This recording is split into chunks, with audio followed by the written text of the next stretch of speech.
We're witnessing a real beef between Rockstar Games and Grove Street Games, and it all kicked off with the latest defective Trilogy update. The developer of the Trilogy seems to have unfollowed Rockstar on social media after the new update removed their logo from the game's splash screen. Thomas Williamson, CEO and co-founder of Grove Street Games, took to Twitter and wrote, "Speaking entirely hypothetically, it's a move to remove primary developers from credits in an update, especially when an update includes hundreds of fixes that were provided by those developers that stayed out of players' hands for years." Of course, he threw in the word hypothetically to avoid any legal issues with Rockstar, but let's be real, he's clearly calling them out for removing Grove Street's logo. That said, their name is still in the credits, so is it really worth beefing with Rockstar over this? Looking at this situation, it's hard not to feel like Grove Street Games might have brought this on themselves, cause let's be honest, the launch of the GTA Trilogy was a mess. Bugs, glitches, and oversights like the wrong fonts, broken rain effects, and poorly upscaled textures made it painfully clear that the remaster didn't get the care it deserved. It felt rushed,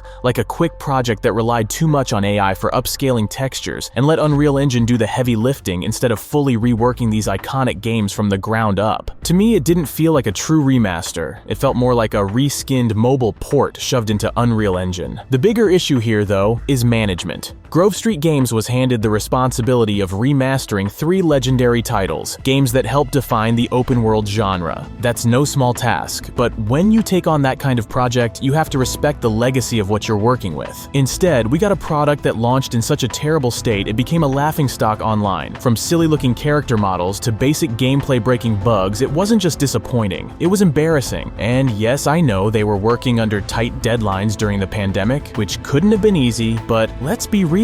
That's not an excuse for failing to deliver on the basics. When the fonts are wrong, the menu sounds are off, and the overall product feels half-baked, it's hard to argue that enough care went into the project. Grove Street Games had a massive opportunity to honor these classics, but instead, they launched something that damaged the reputation of not just their studio, but Rockstar and Take-Two as well. And honestly, I don't blame Rockstar for wanting to distance themselves. They hired Grove Street Games to do a job, and instead, they ended up having to step in and fix what was broken. Financially, and in terms of PR, the sloppy launch hurt everyone involved. Removing Grove Street's logo from the splash screen feels like Rockstar saying, "We're taking control of this now." Their name is still in the credits, so it's not like they've been erased entirely, but I think this was Rockstar's way of putting the focus back on their efforts to clean up the mess. It's also worth pointing out that if Grove Street took more pride in their work and released something polished in the first place, this wouldn't even be an issue. Instead, we're left with this situation where they're frustrated about losing recognition, but at the same time, they're the ones who dropped the ball. To me, this whole situation could have been avoided if they had just taken more care with the Trilogy from the start. So was Rockstar's decision petty, or was it justified? In my opinion, Grove Street's frustration might be better directed at themselves rather than Rockstar. And I want to make one thing clear. I'm not here to spread hate on Grove Street Games because honestly, when the patch for the Trilogy dropped, I actually felt bad for them. A lot of people were defending them, and I was one of those who thought maybe they were just handed an impossible task. But then, Williamson came out of nowhere with that random post attacking Rockstar, and it changed my perspective. That move felt unnecessary and unprofessional, and I really hope this doesn't escalate into an actual legal battle. Let's not forget though, the definitive edition wasn't the first time Grove Street Games failed to deliver. They butchered the Xbox port of San Andreas, completely messed up the mobile ports of GTA, and somehow managed to botch San Andreas again, along with the other 2 games in the Trilogy. They refused to fix their past ports properly, and still had the audacity to call themselves hardworking professionals.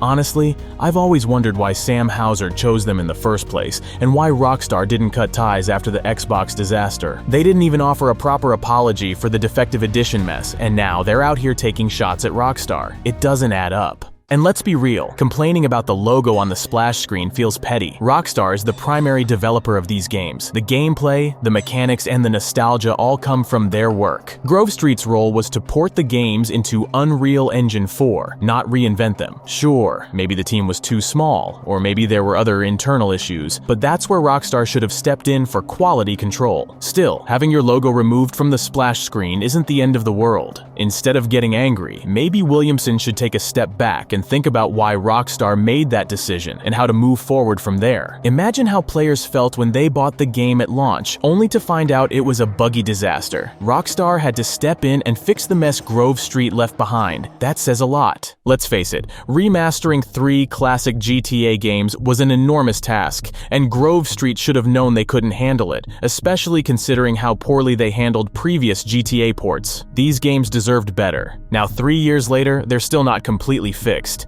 and there are even rumors that Grove Street's failures with the Trilogy caused Rockstar to shelve or cancel other remaster projects. If that's true, it's a massive loss for fans, and Grove Street needs to take responsibility for their role in that. GSG needs to show some maturity and professionalism here. The poor quality of their work isn't something they can just brush off or shift blame for. And let's not forget, they weren't removed from the credits, they're still acknowledged. They had the chance to work with 3 legendary games, and they blew it in the worst way possible. What's even more embarrassing is that random, so-called unqualified modders have done a far better job improving these games than the official team that was hired to do it. That's the reality Grove Street needs to face, instead of doubling down with unnecessary drama. But speaking of modders, let's be real, it's also Rockstar's fault that the definitive edition turned out the way it did. Let me tell you one thing, Rockstar. You have an enormous modding community for literally every single one of your games. Hundreds, if not thousands, of talented modders who have spent years improving and fixing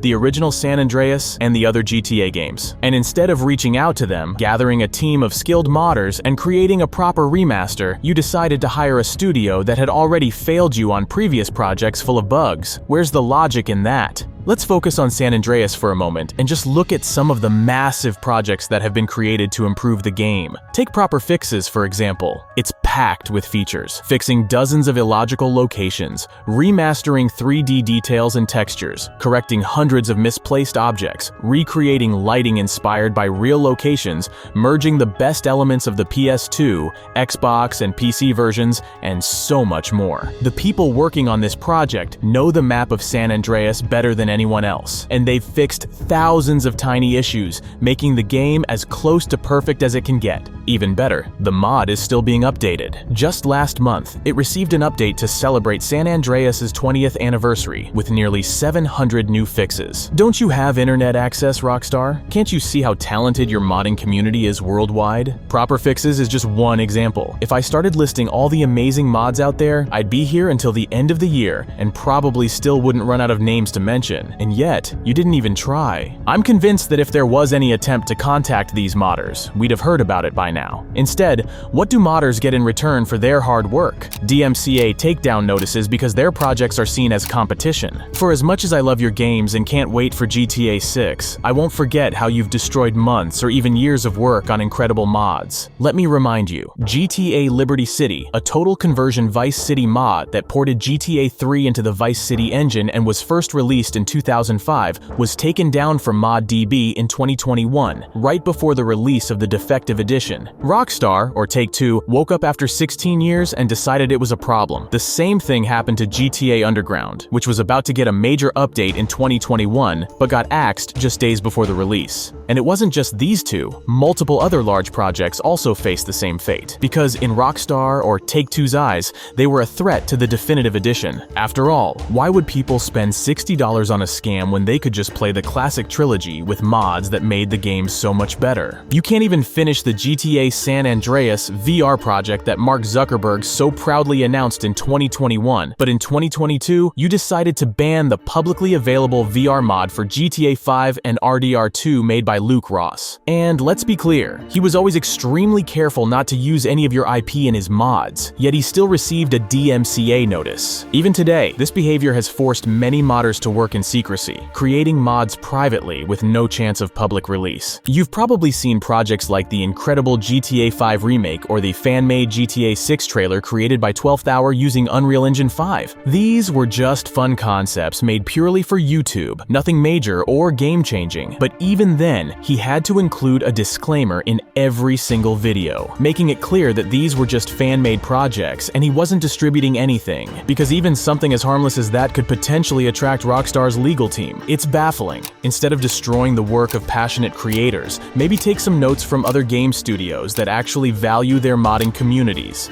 Look at Bethesda, for example. They don't just tolerate their modders, they embrace them, pay them, and even hire them. When Skyrim launched, it had a game-breaking bug that kept deleting save files. Bethesda couldn't figure out what was causing it, but a fan came in and fixed it within 3 days. What did Bethesda do? They paid him well and hired him. They even worked with the Skyrim script extender team ahead of the Anniversary Edition release to ensure their mods wouldn't break. Can you imagine Rockstar doing something like that? Every time there's a GTA 5 update, mods break, and we're left with constant crashes because they're no longer compatible. We always have to wait for script hook updates and patches for other mods. Sometimes it feels like Rockstar does this on purpose. And then there's Valve, one of the most mod-friendly companies out there. Most of their major franchises started as fan mods. Counter-Strike? It began as a fan-made mod for Half-Life, and Valve hired the creators and turned it into Counter-Strike 1.6. The same goes for Left 4 Dead, which started as a mod for Counter-Strike Source, and Portal, which was based on a student project called Narbacular Drop. Gabe Newell saw potential in it, hired the students, and the rest is history. Valve turned these fan creations into legendary franchises by working with their community, not against it.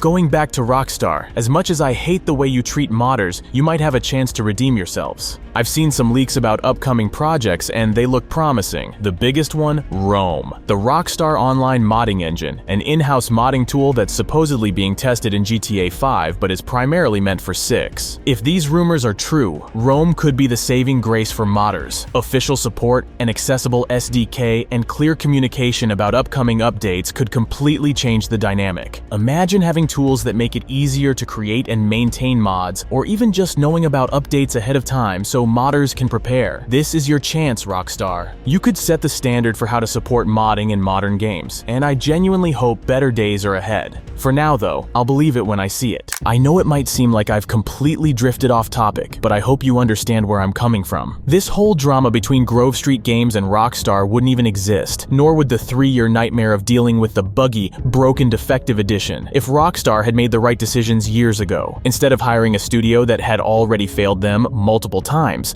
they could have reached out to experienced, passionate modders who would have shown us what a true definitive edition really looks like. The talent has always been there, and it's frustrating to see it overlooked time and time again. But that's just my opinion, and now I want to hear from you. Let me know what you think about this in the comments below.